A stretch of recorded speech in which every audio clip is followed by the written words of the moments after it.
Life is full of surprises. These surprises might be a nightmare for your finances. What if you lose your job one day? What if your house requires urgent repairs? So, are you prepared? Yes, you guessed it right. Today, we will learn about emergency funds, what it is, what is the adequate amount, and where to park these funds. So, stay tuned.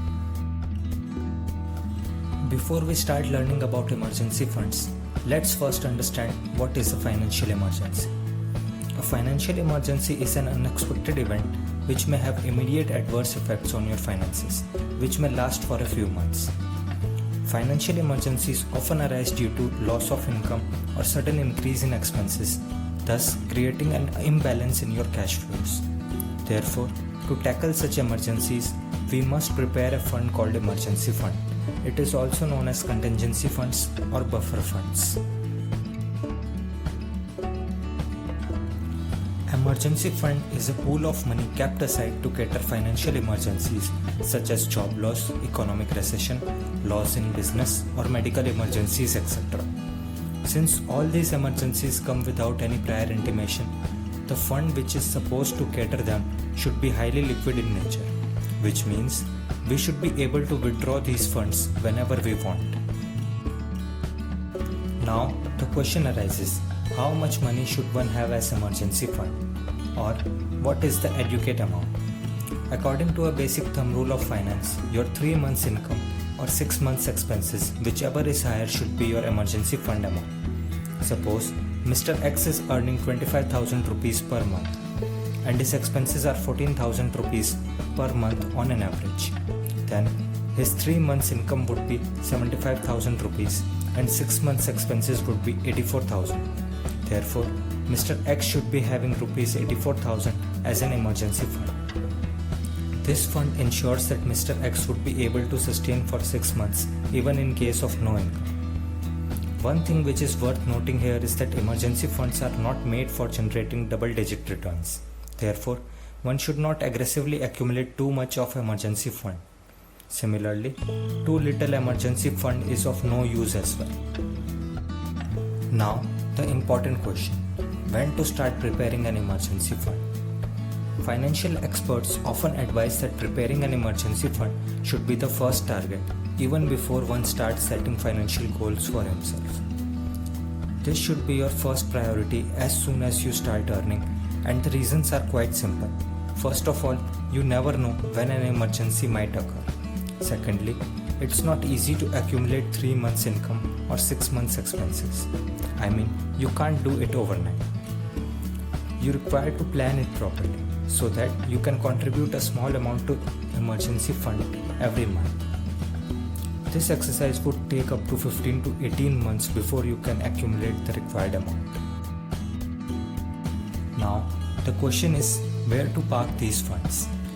3 things are to be kept in mind while investing these funds: liquidity, risk, and return. Liquidity means how quickly can you get your money back, or how quickly can you withdraw your money in case of an emergency. Since this is your emergency fund, it should be highly liquid in nature and you should be able to withdraw your funds in case of an emergency, and that too without any exit load or redemption charges. Since this is your emergency fund, the risk should be negligible or least possible.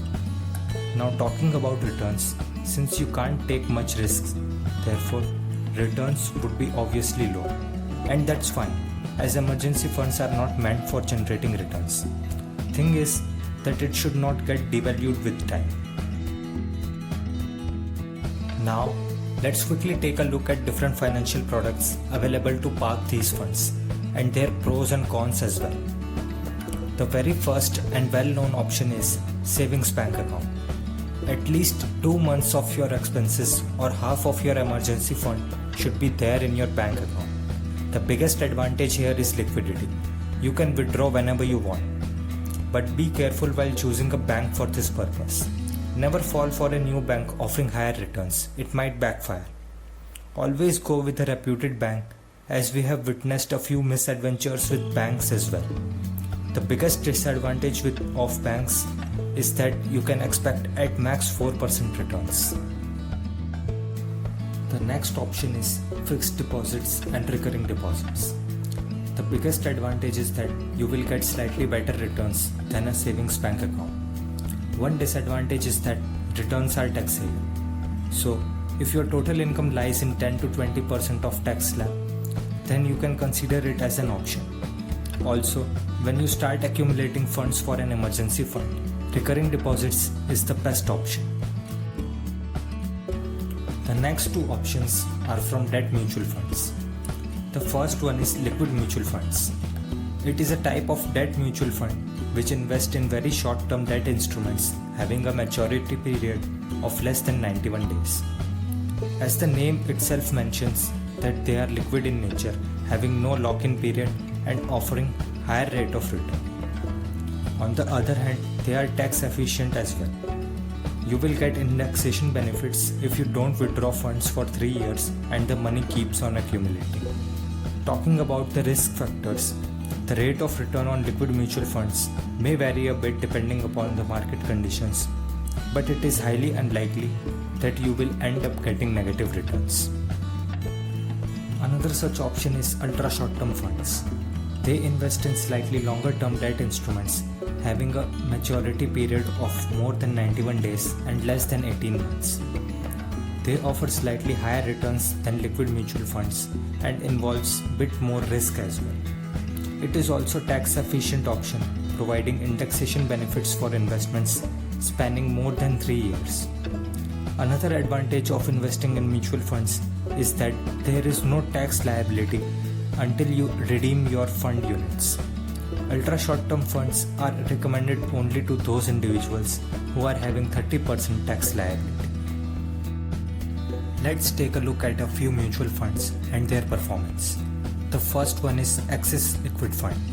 Its asset under management is 29,514.7 crore rupees with an expense ratio of 0.22% against the category average of 0.27%. Talking about returns, its annualized returns for 1, 3 and 5 years are 5.07%, 6.50% and 6.85% respectively. Fund managers are Devang Shah and Aditya Pagaria. The next one is Franklin India Liquid Fund. Its asset under management is 2205.67 crore rupees with an expense ratio of 0.19%. Talking about returns, its annualized returns for 1, 3 and 5 years are 5.27%, 6.60% and 6.94% respectively. Fund managers are Umesh Sharma and Pallab Roy. One more from the ultra short term category is SBI Magnum Ultra Short Duration Fund. Its asset under management is 12,476.26 crore rupees with the expense ratio of 0.49% against the category average of 0.77%. Talking about returns, its annualized returns for 1 year is 6.78%, for 3 years it's 7.51% and for 5 years it's 7.45%. Fund manager is Rajiv Radhakrishnan.